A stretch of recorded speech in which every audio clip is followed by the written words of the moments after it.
બહેનોમાં અમારે એક બેન અમે કથા પછી એને મળેલા તો એ બેન શું કહેતા હતા મને વાત કરતા ઘણીવાર મારી બહેનો શું કરે કે ભાઈ ના સમજણ પડી હોય અથવા કોઈ વાત કરવી હોય ને તો હું ઉતારા પર જઉં પછી ઉતારા પર બહેનો આવે અને વાતો કરે અને રાત્રે અમારે એવું થાય કે બહેનો વ્યાસપીઠને ખાલી ના રહેવા દે. અહીંયા તો રાત્રે સત્સંગ થાય છે એટલે હું બોલતી નથી, નહીંતર જ્યાં પણ મંડપમાં ભગવાનનું ગ્રંથનું સ્થાપન થયું હોય ત્યાં રાત્રે હું અડધો કલાક માટે ભજનો કરવા માટે બહેનને બોલાવું એટલે બહેનો બધી આવે અને ભજન કરે.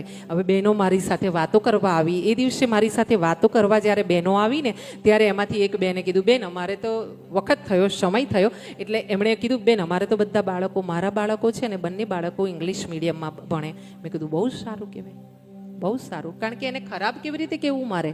હા, એને ખોટું લાગે. ઘણી વાતો એવી છે કે ખોટું લાગે તોય હું કહું જ છું, પણ અમુક વાતો નથી કહેતી મરમમાં. તો એ બેને કીધું કે હું મારા બાળકોને ઇંગ્લિશ મીડિયમમાં ભણાવું છું. બહુ સરસ, મેં કીધું. ત્યારે એણે કીધું કે બેન પણ છે ને મારા બાળકો છે ને ગોટપીટ ગોટપીટ ગોટપીટ ગોટપીટ આવું બધું બોલે. મેં કીધું કેમ એવું બોલે?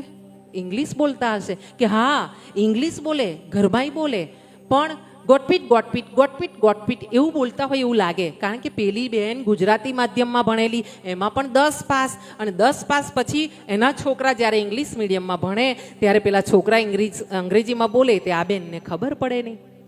હા, માને ખબર ન પડે. હા, પછી મને કે મેં કીધું બહુ સારું, ચાલો ધીરે ધીરે તમે સમજણ પડશે, ધીરે ધીરે આગળ વધશે બાળકો, આમ આગળ ચાલશે તમારું ગાડું. ત્યાં પાછા બેને મને સવાલ કર્યો, બેન સવારે છે ને મારા બાળકો છે ને એમાં મારા લાલો છે ને એ મારા લાલાને પપ્પુને છે ને સવારમાં ગાંઠિયા જ ભાવે.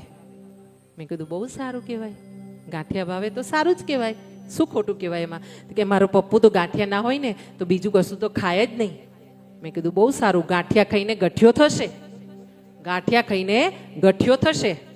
તમે અત્યારે જે બાળકોને આ ફાસ્ટ ફૂડ ને બધું ખવડાવી રહ્યા છો ને, હા, કોઈ માએ ઊભા થઈને એવું વિચાર કર્યો કે લાવ ભાખરી બનાવી દઉં, રોટલો બનાવી દઉં ને ઉપર આટલું માખણ ને મિશ્રી મૂકીને મારા છોકરાઓને ખવડાવું? કોઈ માએ એવું